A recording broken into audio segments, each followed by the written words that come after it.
Welcome, everyone. I am Kim Williams. I'm the director for Sacramento Building Healthy Communities, and I also work with Everyday Impact Consulting. And we are happy that you are able to join us today. And I'll turn it over to my counterpart. Thank you, Kim. Good day, everyone. I'm Vince Salas. I'm with Everyday Impact Consulting, which is a social impact organization that has provided capacity building, training, and support to nonprofit partners for nearly 15 years. Kim and I are delighted to join the Thrive Institute today to provide a baseline knowledge and information about systems change. Great. Thanks, Vince. So today we're going to talk about systems change work. I have spent the last 15 years or so doing systems change work. Most of my work started with Sacramento Building Healthy Communities back in 2010, and we've currently have spun off into a new organization called Sacramento Investment Without Displacement. But all of the work that we've been doing over the last 15 years has really been around systems change. And we want to explore why it's important, why it matters, and how all of you can play a part in systems change work, how it can be very practical. And a lot of us who are doing the boots on the ground work in our communities, often it's a struggle to understand why we have to fight so hard. But sometimes when we understand where the root cause of the issues are and we can impact the system, it makes significant change for our communities. And so we are going to spend some time today talking about systems change with you all, and we look forward to learning with you on this journey. Yeah, and after this presentation, you might want to think about a few questions to consider. Some of these questions include, what does system change mean to you right now? How would you explain it to a friend? Another question could be, think of a problem you care about. Are current solutions addressing the root cause or just the symptoms? Great. So when we think about systems change, when you think about systems change, one of the easiest ways that I like to explain it, if you look at the photo that's on the slide in front of you, and you see people in the water, you see the fish there, and you'll see, folks with the nets, and what they're trying to do is, fish are dying in the river, and so they're coming out, they're volunteering to get the fish that have died in the river, to remove those fish so that the dead fish aren't continuing to contaminate the river. And when you think about systems change, when you think about the work we do, that's what we do. We jump in and we start trying to, save people and do that type of work. But if you look further down the picture, you'll see the factory and you'll see the smoke coming out from the factory. And the reason why the fish are dying in the river is because the factory itself is actually polluting the water. And so when you think about systems change, we can spend a lot of time trying to get the dead fish out of the water. But really, if we go after the factory, that's where the work will begin, because we'll then be able to stop the contamination that is happening in the river. And so that's why systems change is so important. So it's understanding how to get to the root of the issues that we're having in our communities. You want to go to the next slide? And so when you think about that, why systems change is so important. In that picture, if you think about it, if we shut down the factory and they stop contaminating the river, then the fish will stop dying. Then we no longer have to jump into the river to do that. And so that is really what systems change is about. It's really understanding where and how we can go deeper into the system. And so we're looking at how are we opening up the opportunities to go deep and looking and doing the work to find out where the root cause of the problem is, right? That's one of the first things we do. So we have to go deeper into the system, the symptoms that we're seeing in our communities, so that we understand what is causing those issues. Then we also have to look at what are the small changes that we can make that come into big results. So sometimes looking at an issue, it may just be the policy needs to be tweaked a little bit. It may be that we have to blow the whole thing up and start all over again. But a lot of times there's some small situation that is taking place that is making it difficult for everyone else. And so how do we look at those small changes, and so that we can have that ripple down effect that eventually can transform the entire system? And then when there's issues that are really, really large, how does the collective whole then come together to work under one organization? It is very, I always say when I'm working on projects here that we're stronger together than we are apart. And when a collective group of organizations really do come together to work on an issue and create systems change, it makes it much more impactful because the folks that you're dealing with in that system see that it's not just one organization, but it's 5 or it's 10, or maybe it's even 20. And now you've got the voice of the people, you've got the voice of the community, and you cannot be ignored. And so recognizing how to use all your voices in one collective issue makes it much stronger, makes it a much stronger opportunity for you when you're looking at systems change work. When you think about issues around poverty and inequality, economic exclusion, one organization can't move that by themselves. But when you think of all the organizations coming together, you're able to then move that work to the next level. And so some of the things you might want to think about, like what are some examples of where there's a problem that you see in your community that might require a quick fix that maybe your organization or you and a few organizations can work together to solve the issue because it's created problems over time. And then started thinking, what is a system that you interact with on a daily basis that you think needs to do some deeper change? What are some organizations, whether it's a government system, whether it's whether it could be a hospital system, it could be the school system. What systems are happening that you're already dealing with in some issues, but you're thinking, where are some things that we can come together on to move and move some deeper change within our community? So those are some of the questions that, as you're thinking about why systems change, you really want to think about how are we trying to not necessarily treat the symptoms that we see, but how can we actually go deeper into the system to actually fix the root causes that are creating the problems for us? Thank you for that, Kim. And you can also think about it this way. So as you think about the picture that Kim showed you, people keep falling into the river and taking out the fish, right? Because there's dead fish there. They're jumping in, they're falling in, taking the dead fish out. You could basically spend all day jumping in and pulling people out and pulling out the fish, or you could walk upstream and figure out why are people jumping in and falling in? Why are they picking out the dead fish? That is the difference between treating symptoms and changing systems. When you fix the right thing, even a small change can ripple across an entire system. And the biggest problems we face today, as Kim mentioned, poverty, inequality, economic exclusion, are too complex for any one organization to solve alone. That's why systems thinking really matters. Can we go to the next slide? So this slide shows a local economy as a real example of a system in action. Many of you work for different organizations, nonprofits, government organizations. So hopefully this example will resonate with you.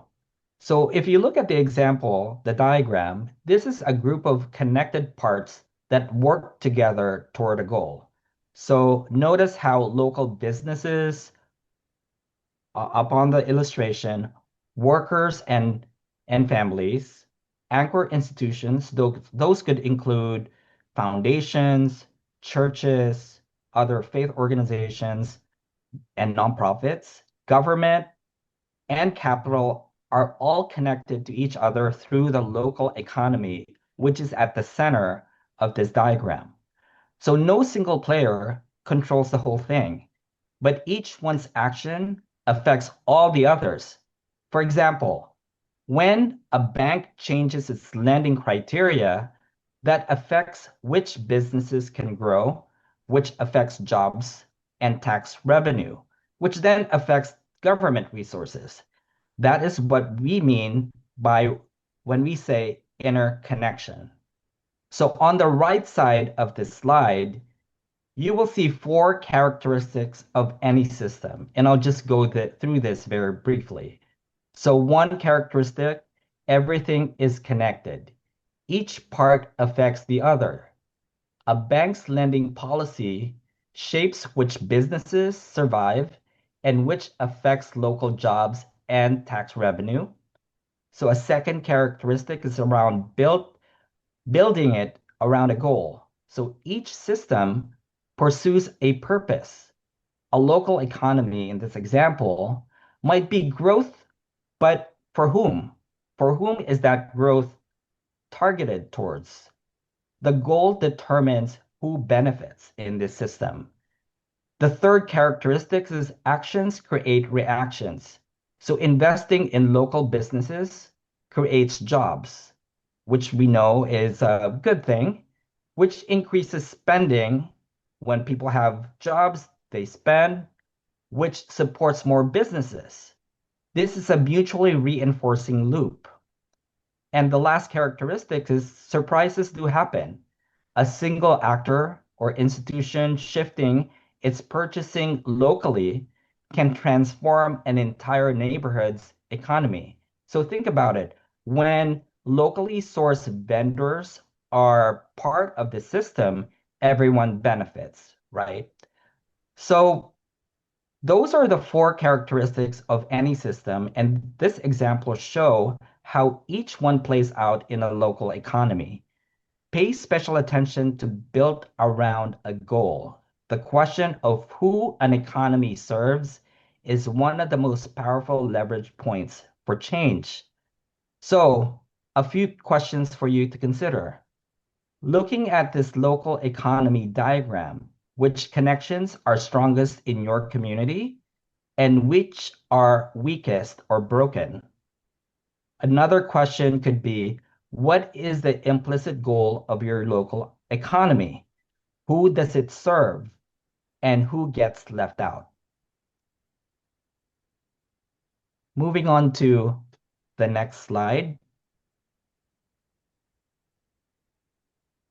So very similar to the photo we saw earlier on when we started the presentation with the fish in the river is the iceberg model. And this is just another way for you to think about systems change. And so when you think about what Vince just talked about in the processes he just walked you through, this is a way to apply that. So when you think of an iceberg and you look at it, it's this big structure that you see sitting out of the water and often very beautiful, but it's underneath of what is underneath the water and what is keeping that iceberg afloat. And so when you look at the patterns of it, it's a simple, but it's a powerful idea. It's like, because you only see maybe 10% of the entire iceberg because so much of it is under the water.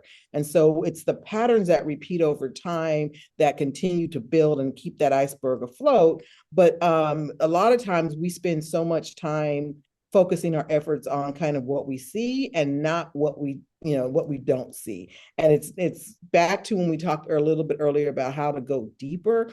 It really is going deeper to address the structures and the beliefs that are underneath the water. And so to use it to put an example that you might be able to follow is when you think around inclusive economic development and you think about a business that is closing, and that's a very significant event, and you see the businesses closing.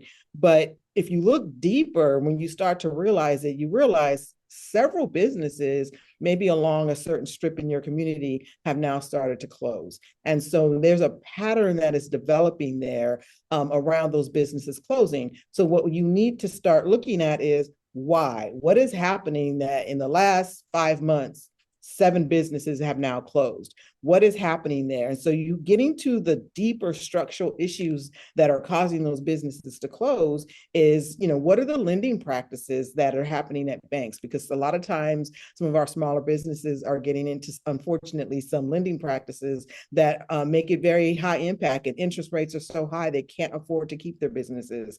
What are the zoning laws that are happening that it was zoned for one thing and now all of a sudden the zoning laws changed and now this business has to close because they no longer fit within that zoning law. What is happening around other businesses coming in and the protections that small businesses might need because larger businesses are coming in because cities view those as more profitable. And so we have to begin to think about what are some of those other issues that are creating that change. And then we begin looking at, okay, now we realize it's not just one business, but it's several businesses. And when you begin to talk to those businesses, you start to find out there's some similarities as to why they weren't able to keep their business. And so those are when you begin to look at those root causes. So you look at the patterns that are happening. That's very important. Then you begin to look at what are the structures, whether it's the lending, it's the tax laws, the tax policies that might be happening in that area, the zoning laws. So you really begin to look at those. And then there's also the issue of, especially in a lot of our communities that are not always invested in, it's the mentality that electeds may have or governments may have around particular investments in communities. And so they don't necessarily put those investments within those communities, which creates other challenges because they need those opportunities as well. And so as you begin to look at the different types of patterns that are happening, that's when you begin to, that will allow you then to hone in on where the systems change needs to take place. So when you think of these examples, some of the questions you might want to think about are, what are some of the problems in your area that you know well? And then start to kind of go through those issues around what's the patterns that you're seeing, what are the structures that are involved, what are the mental models that are happening within those communities that you start to see that will allow you to then help you pick the types of projects that systems change projects that you can really get meaningful change from. And then why do you think most interventions focus on the event instead of going deeper? Is it because that's what you see? Is it because it's the easy thing to do? So what are some of those things that when you think about when you've been wanting to create, and when you have wanted to take action on a particular issue, what has been the event that has taken place that you've seen? And then have you thought about what it means to go deeper in those events so that you can get to the root causes of what you see happen? And so those are some of the things that you might want to think about when you are starting to formulate ideas around creating systems change. We'll go on to the next. Thank you, Kim, for that further explanation. So as Kim mentioned, really looking at the root cause, going deeper into a system and looking at the root cause, right? So for this slide, we are going to cover where to push for change. And a researcher named Donella Meadows found 12 places to push from weakest to strongest.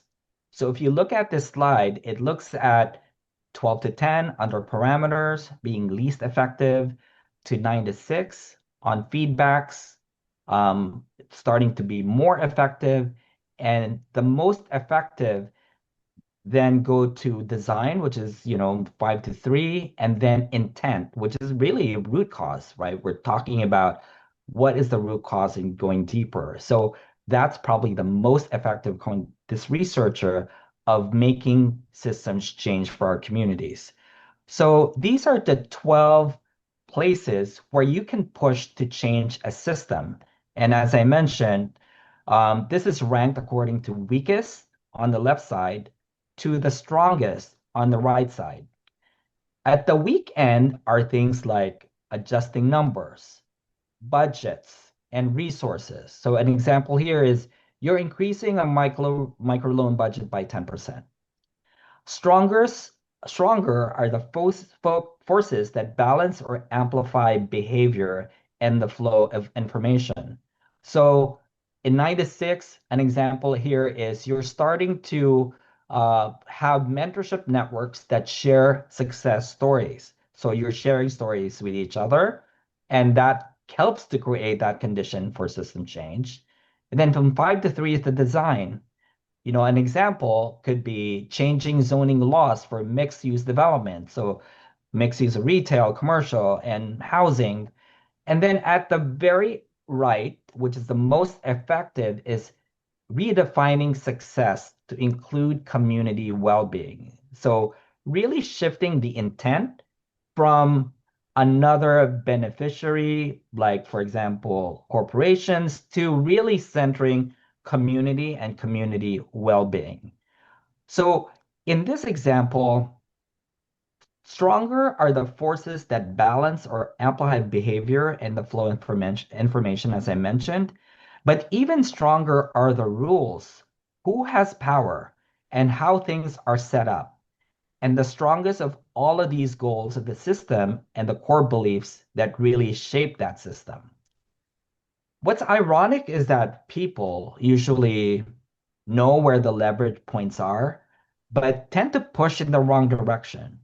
Notice how the inclusive economic development examples move from simple budget tweaks to really fundamentally redefining what economic success means and centering community.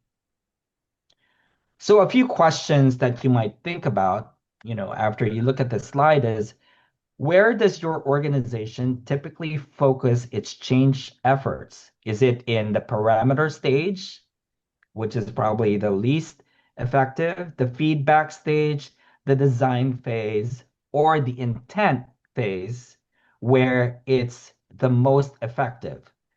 A second question that you can think about is, think about a time when someone pushed a leverage point in the wrong direction, because that could also happen, right? Next slide.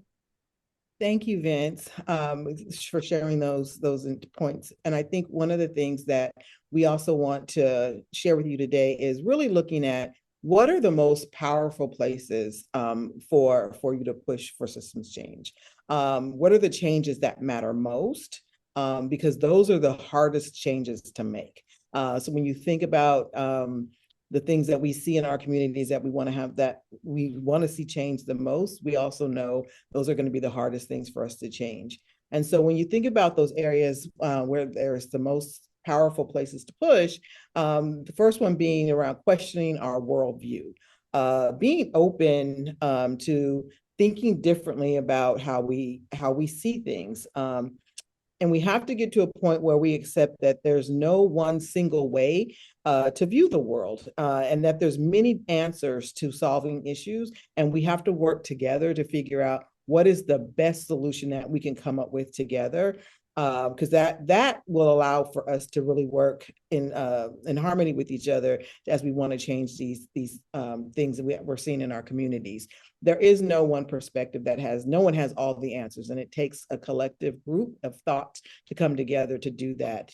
And then there's also the core belief. You have to have a core belief that you can change how the system works, what that looks like, and those deep assumptions that everyone shares about how things work. If we can change those beliefs, we can also change what's happening downstream as well. But oftentimes we'll find that people hold very tight and resist change. And so sometimes that takes a lot of work to help people open up their views around that change. But when you can push and really work together unitedly to push that change, that thought process, you can make those changes. And then there's third is what is the system really trying to do? If the system is pointed in the wrong direction or has the wrong goal, then everything that it's trying to push forward also will have the wrong results.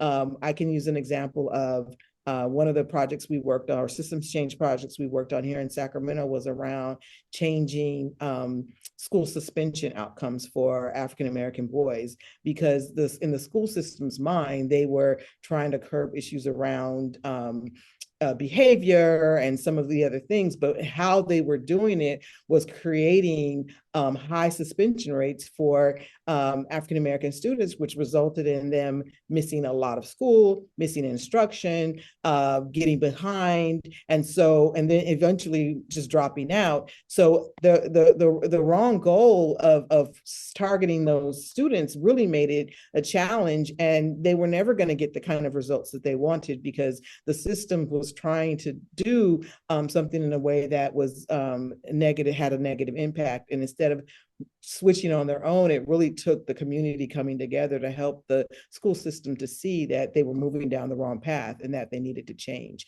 But and that also included them changing their core beliefs as well, and getting the work done. So it really does take a collective effort to really get people to change how they think, how the system operates, and so that they can understand that we can do better for our community if we change our beliefs.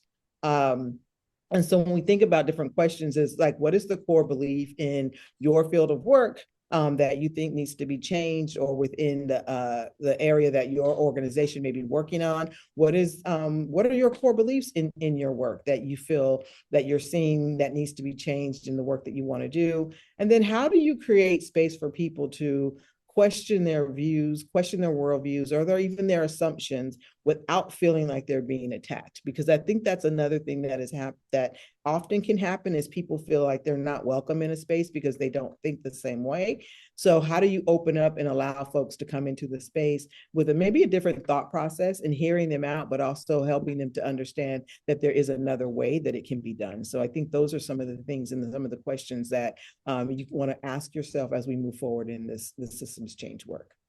And we'll go to the next slide. Thank you, Kim, for that really practical example of a system change work that Sacramento BHC focused on. And this slide here talks about how to drive systems change and really focusing on inclusive economic development. So here are 6 practical things you can do to drive systems change. So here are 6 practical things you can do to drive systems change. So first, look at the box on the left hand side and see the big picture. Understand who is involved and how everything connects before you act. So if you look at this box right here, it really encourages you to map out who controls capital in your community. That could be a bank, that could be, a local chamber of commerce that interfaces with banks, that could be government, and other institutions, right? Really trying to understand and seeing the big picture about this particular issue around capital flows. Then second, really thinking about how changing really how people think. So in this example, you have stories and data to challenge old assumptions. So an example here is highlighting thriving businesses in underserved areas, because there's a narrative out there that you underinvest in certain communities because no business thrive in that community, right? So really looking at how you can change people's mindset.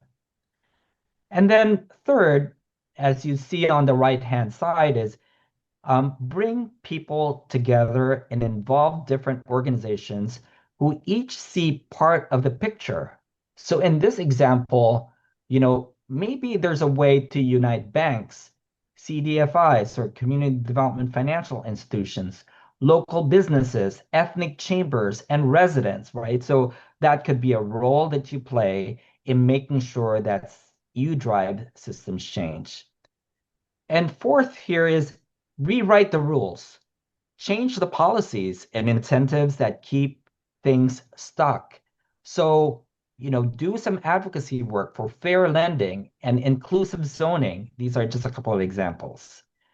Fifth, think about how you can improve information flow. So help problems get spotted and fixed sooner rather than later. An example for this is make business success data public by neighborhood if you're able to pull that data, for example, in Kern County. And lastly, try, learn, and adjust. Start small, learn from what happens, and grow that works. So as an example here is, you can start a pilot community land trust, then expand from there, right? So no single strategy is enough on its own. The best efforts really combine several of these different strategies. The inclusive economic development examples really show how each strategy plays out in practice. So a couple of questions for you. Which of these 6 strategies does your organization already use? Which ones are missing that you could probably put in the mix as you think about system change?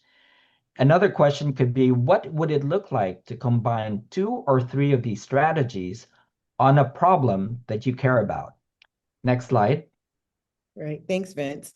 Now we're going to talk about collective impact, which is one of my favorite things.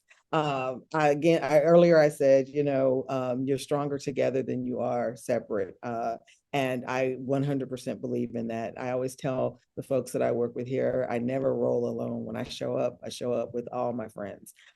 Because one thing I have learned over the years is that collective impact, when it is done right, has been able to move so many issues in Sacramento, and we are better now in a lot of ways, a lot of issue areas that we've been able to move some policy on than we were 10 years ago. And so one of the key things, just to kind of go through some of the steps of collective impact, is there's 5 ingredients that really makes collective impact work. And the first of that is having a shared vision.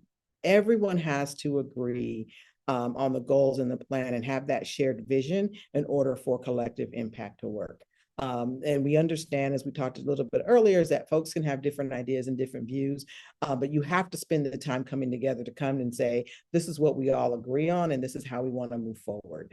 The second is, how do we track the progress together? We have to measure success the same way and identify what are the wins that it is that we're looking for so that we can kind of track that, whether it's big or small. It can be a small win. It might be something simple as trying to get a community center to stay open later and working together to make that happen, which is a smaller win versus changing an entire city policy or maybe getting an ordinance or a resolution in place.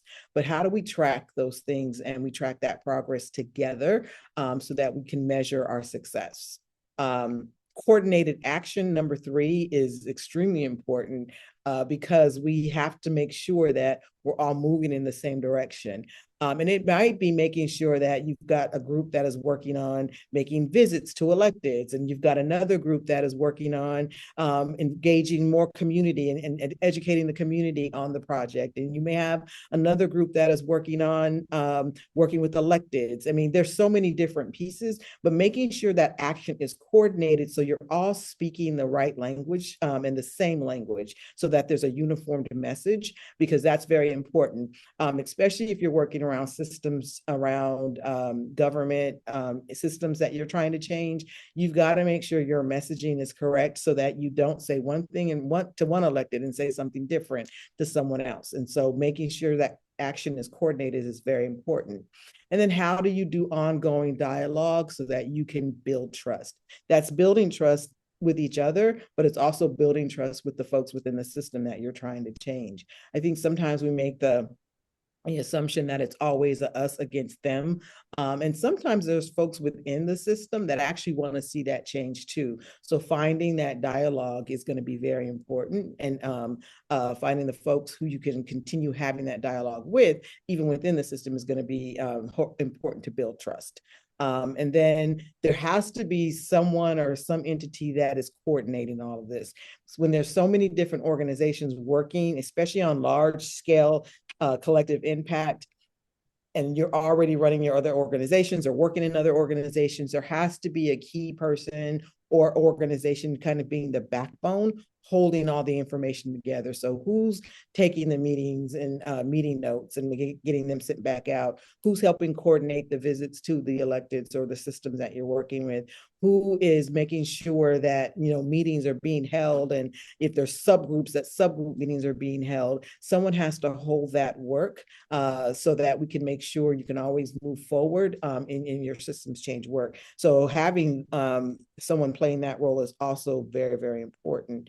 And so have you, thinking about collective impact and some of the work that you've been involved in, have you been a part of collective impact work before?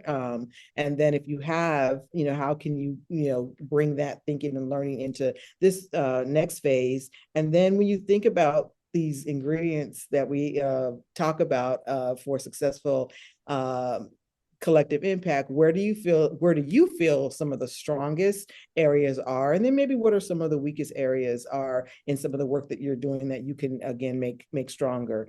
And then what do you think makes it difficult for organizations to actually participate, share, and coordinate with each other when it comes to collective impact? What are some of those things or barriers that you can see that take place? Because as you think about those things, you're going to want to start formulating ideas and plans as to how you're going to get past and move past some of those barriers so that you can get to that shared vision that you want to see and moving the work forward together as a collective. Next slide. Thank you for that overview, Kim, which is really important, right, in doing inclusive economic development, this collective impact, many organizations working together to drive towards a shared vision.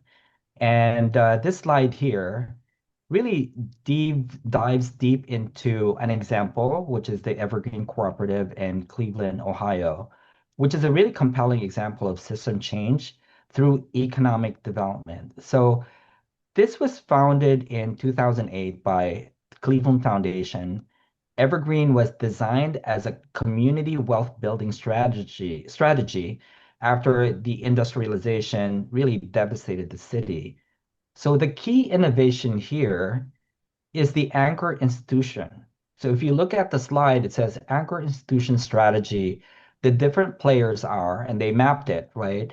Cleveland Clinic, University Hospitals, and Case Western Reserve, sorry, Case Western Reserve University. So these are big anchor institutions in the community. Think about your own community where there might be a hospital or a university. What they did was they redirected supply chains to local cooperatives. So instead of sourcing outside of their community, they worked with three core cooperatives: the Evergreen Cooperative Laundry, the Evergreen Energy Solutions, which provided solar, and Green City Growers, which is urban farming and ostensibly for food sourcing. So each of these cooperatives serve these anchor institutions' needs, right? These hospitals and universities. So with that as a key innovation, this is really looking at, it's not charity. This really is restructuring how they secure or procure needs that they have in these institutions, right? It's restructured procurement, it's local vendor sourcing. So the cooperatives really earn revenue by providing commercial laundry, solar installation, and urban farming services that these institutions actually needed. The worker ownership model gives employee owners 80% of annual profits with a target of $10,000 per worker per year. So actually during COVID-19, while most small businesses struggled, Evergreen cooperatives actually grew and continued to distribute profits. And right now, as many as 320 folks, many previously locked out of the job market, are part of this system. And the lesson here is that systems change happens when powerful institutions redirect their economic activity toward community benefit. So a few questions to think about with this slide. What anchor institutions exist in your community and current? How could their purchasing power be redirected for community benefit? What beliefs about risks, efficiency, or business had to change for your model or for this model in terms of Evergreen to work? Next slide. Thank you for that, Vince. I think it's so important to realize that with the example you used, how powerful it was to be able to bring resources and funding back into local communities that had been sent out to others. And it's a way to economically secure financial freedom for so many people, because for so long they were locked out of those opportunities. And that's what systems change can do. It can open up new opportunities for our communities. And so with that, though, it's also remembering that systems change. It's not easy work. It is difficult. It's a challenge, and it can often be long. And so when you're going to embark on a project too, it's also be ready to be in there for for the long game, because that's how we're going to see the change that we want to see. And so there's just a couple of examples, things to think about when we're embarking on our systems change work is, what makes it challenging, again, people who are stuck in their ways of thinking, holding on to those beliefs, even though evidence and research can show you differently. Sometimes people will lock into that. So be thinking about that. Resistance to those in power. I'm sorry, resistance from those in power. I think a lot of times the folks who are making those decisions at the systems level, they don't want to make those changes, because there's often a reason why they have those policies in place. And so they're very resistant to change, and we'll push back. And so that's when we have to push back even harder. So understanding what that looks like. Sometimes it's working in isolation. Sometimes organizations are working alone, and that happens and can get discouraged and missing out on the big picture. But also, again, it's back to the communication and bringing folks along with you, so that that bigger picture can be grown, because you're sharing that information with others. It's not just you pushing out by yourself, but it's the entire collective that is working to push that out with each other. Being pressured for quick wins. A lot of times when we start this work, people want fast results, but real change is going to take some time. That is why it's important to have small wins put in throughout the way of doing this. Sometimes a small win, like you're trying to get a meeting with a particular person and you get that meeting, that might be a small win. It doesn't mean that the system you're trying to change or the policy you want to change will happen immediately. But to get to that, you can't, you may have to speak to a certain individual before that can happen. Maybe it's getting the word out. Maybe it's holding a community event to share the information. But getting those quick wins are important, but recognizing too that it's not just the quick win. It's going to be the long-term game that you're going to have to play. And then it's hard to predict what's going to happen. And so a lot of times, the systems are complex and unpredictable. Things happen. And so how do you continue to make progress even though things are tough for you? And you can't predict what's going to take place. And so just being ready to know that, there may be some barriers that will come up, and then what's the plan for us to move forward with that? And then this last but definitely not least is, there's never enough funding to do the work that we need to do. So lasting change needs steady funding. And sometimes some of the things that we're embarking on, a lot of folks may not fund it, depending on what it is. And so having a plan to raise funds, but also having a plan to say how we're going to move forward, even if we don't have the funding, how will we continue to work together to bring this project to fruition. And so be thinking about, what are some of the barriers that you see in the work that you're doing? What are some of your biggest obstacles? And then how do you begin to start looking at how to overcome those barriers? And how do you turn those barriers into opportunities? As I always say, there's, barriers are the things that come against you all the time. And so if we allow barriers to stop our work, we'll never get anything accomplished. So we have to figure out how we go through the barrier, around the barrier, over the barrier. But they will come up. And but if we work together, we can figure out ways to get around them so that we can keep pushing forward. Next slide.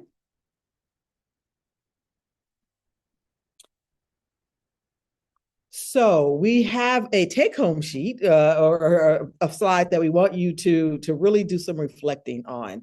Because when we come and do our discussion with you in a few weeks, we want to be able to have more interaction with you on these. And so some of the things that we want you to look at is map what you see. Within the system that you're trying to change, who are the key players that are involved in that? So I think that's going to be very, very important for you to know who it is that you have to deal with. Where are the areas where you can push? There's some small efforts that you can make to create some bigger shifts. And what are those? And start to really be looking at where you can push some of those issues. What are some of the relationships that you need to invest in? Who do you need to build trust with? Who's missing?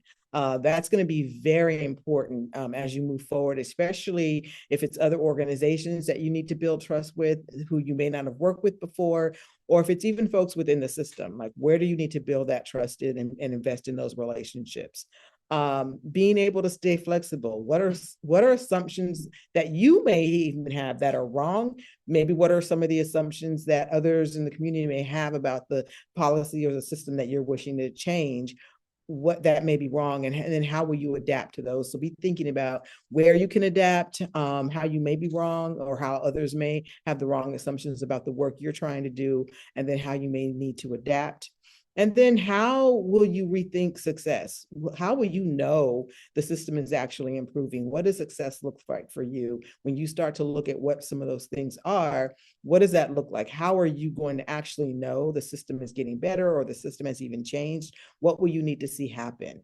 And so I want you all to think about these over the next week or so, complete the prompts and bring them with you, because we want to talk about your answers as we start doing the community action planning that you're going to see on the next slide, but actually in our conversation where we're going back and forth, we want to be able to have conversation with you and answer any of your questions that you may have as well. Next slide. Thank you for that overview, Kim. And hopefully we can have a robust conversation when we meet on May 29 to talk about your particular system change work that you'd like to undertake and some of the action planning that you are thinking about to really map out your current state, your next action, and by when. So, think about the different steps, the mapping, the pushing, relate, flex, and measure as this planning worksheet provides for us, and we'll have that discussion. So um, we'll leave you with this thought from Donella Meadows. The most powerful place to push for change is in the mindset that created the system in the first place. If we want different outcomes, we need to look at the beliefs and assumptions that hold things in place. That is the real work. So thank you for your time today. Thank you for reading and listening to the presentation. We would love to hear your questions and how these ideas connect to the challenges you're working on when we meet on May 29th with Thrive Institute and all of you. We will also review your worksheets when we meet. So a few discussion questions to consider. What is one belief or assumption you're willing to question after today's session? What is one concrete action you will take in the next month to start thinking in systems? So thank you again. We look forward to seeing you on May 29th. Bye-bye.